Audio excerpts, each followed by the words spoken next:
ఆనాడు 5 లక్షల రూపాయల ఖర్చుతో ఫౌంటైన్ ఏర్పాటు చేద్దామని 19 ముందు శంకుస్థాపన చేస్తే 2019 తర్వాత మంత్రి అయిన పేర్ని నాని ఎంత సన్నాసి అంటే ఆ 5 లక్షల రూపాయలు ఖర్చు పెట్టి ఆ ఫౌంటైన్ని కూడా నిర్మించలేని దద్దమ్మంటూ అలాంటి పేర్ని నానిని ప్రజలే తరిమి కొడతారంటూ మండిపడ్డారు మంత్రి కొల్లు రవీంద్ర. 5 లక్షల రూపాయలు నిధులు ఖర్చు పెట్టి ఫౌంటైన్ ప్రారంభించలేని అసమర్థపు మాజీ మంత్రి మాజీ ఎమ్మెల్యే పేర్ని నాని నియోజకవర్గానికి చేసింది ఏంటో ప్రశ్నించారు మంత్రి కొల్లు రవీంద్ర. నువ్వు చేసిన మంచి కార్యక్రమాలను చెప్పుకోలేని సన్నాసివి ఇవాళ కూటమి ప్రభుత్వం మీద విమర్శలు గుప్పిస్తావా అంటూ ధ్వజమెత్తారు మంత్రి కొల్లు రవీంద్ర. చేయకపోగా చేసింది ఏమీ లేకపోగా ఒక పక్క దోచుకుని పీడిఎఫ్ బియ్యం అమ్ముకు తిన్నాడు దొంగలాగా. పేదలకు ఇళ్ల పట్టాలు ఇస్తున్నామని చెప్పి మోసం చేశాడు. దేవాలయ భూముల్ని ఆక్రమించుకున్నాడు. కోట్ల రూపాయలు మంత్రిగా ఉండి కోట్ల రూపాయలు సంపాదించుకొని బందరికి ఏం చేయకపోగా ఇవాళ అభివృద్ధి చేస్తూ ఉంటే కుళ్ళి ఏడుస్తున్నాడు పేర్ని నాని. బియ్యం దొంగ కూడా, పేద ప్రజలకు పంచాల్సిన బియ్యం అమ్ముకున్న దొంగ కూడా ఇవాళ పాలన గురించి, ఇవాళ జరుగుతున్న అభివృద్ధి గురించి నీచమైన మాటలు మాట్లాడుతున్నాడంటే మరి ఆ బందరు ప్రజలు తిరగబడి తరిమి కొట్టక ఏం చేస్తారు?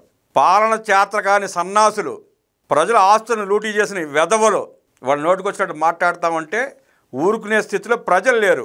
అది గమనించకుండా ఉత్తగొట్టం ఊరేగింపులాగా పేర్ని నాని వాగే వాగుళ్ళకి ప్రజలు గట్టిగా బుద్ధి చెప్పే రోజులు త్వరలో ఉన్నాయి.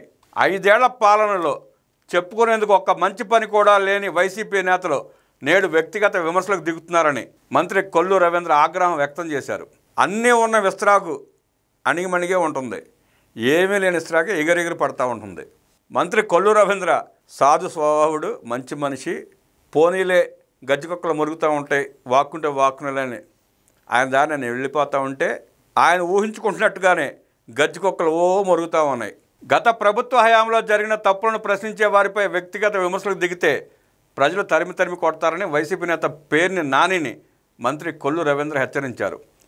మచిలీపట్నం చిలకలపూడి సెంటర్లో ఏర్పాటు చేసిన ఫౌంటైన్ను మంత్రి కొల్లు రవీంద్ర ప్రారంభించారు.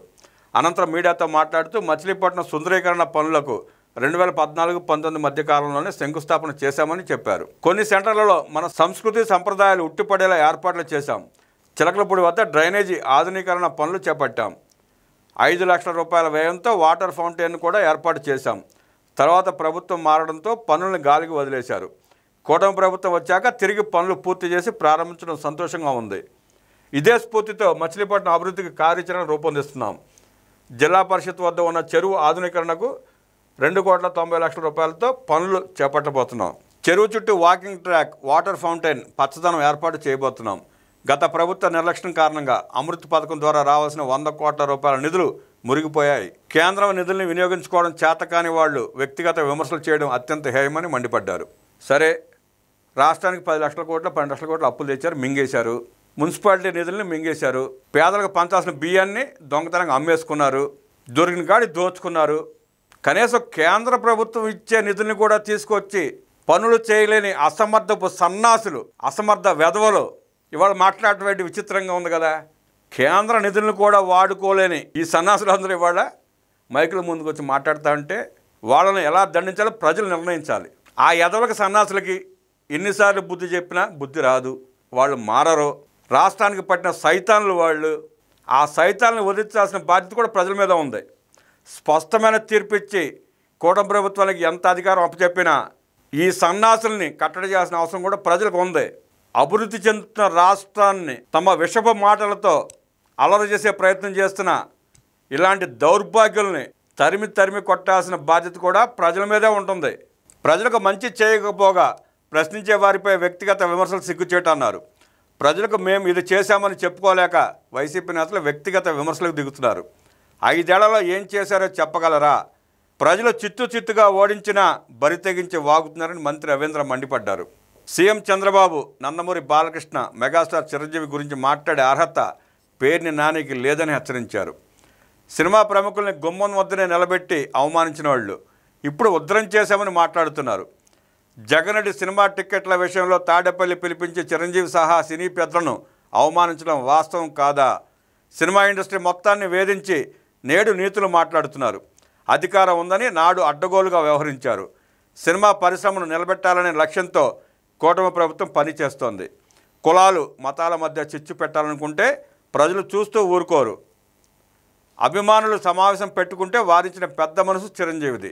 ఈ సందర్భంగా సినీ అభిమానులు సంయమనాన్ని మనస్ఫూర్తిగా అభినందిస్తున్నా. చిరంజీవి కానీ బాలకృష్ణ కానీ వారి అభిమానులను వదిలేస్తే వైసీపీ నాయకుల పరిస్థితి ఏంటో ఆలోచించుకోవాలి. వ్యక్తిగత విమర్శలు చేసుకుంటూ ముందుకు వెళ్తామంటే ప్రజలు తరిమి కొడతారు. మైక్ ఉంది కదా అని ఇష్టానుసారం మాట్లాడతామంటే చూస్తూ ఊరుకోం. బియ్యం మాఫియా నుండి పేర్ని ఖాతాలోకి డబ్బులు జమ అయినప్పటికీ సిగ్గు లేకుండా అబద్ధాలు చెబుతున్నారు. ఇళ్ల స్థలాల పేరుతో మోసం చేశారు. నాటి అక్రమాలు బయటపడుతుండడంతో బెయిల్ కోసం పరుగులు పెడుతున్న వారు కూటమి నాయకుల గురించి మాట్లాడటం హేయం. జగన్ రెడ్డి లాంటి 420లను నమ్ముకుంటే నీ బతుకు అంతకు మించి అన్నట్లుగా తయారవుతుందని పేర్ని నానిని మంత్రి కొల్లు రవీంద్ర హెచ్చరించారు. పేర్ని నాని కూడా పెద్ద 420నే. పేదల బియ్యాన్ని దొంగతనంగా అమ్ముకొని ₹1,00,00,000 సంపాదించుకున్న పేర్ని నానిని, వాళ్ళ ఆస్తుల్ని లూటీ చేసిన పేర్ని నానిని వెంటనే అరెస్ట్ చేపిస్తే ప్రజలు మనశ్శాంతిగా ఉంటారు. ఆ దిశగా చర్యలు తీసుకోండి మంత్రి గారు.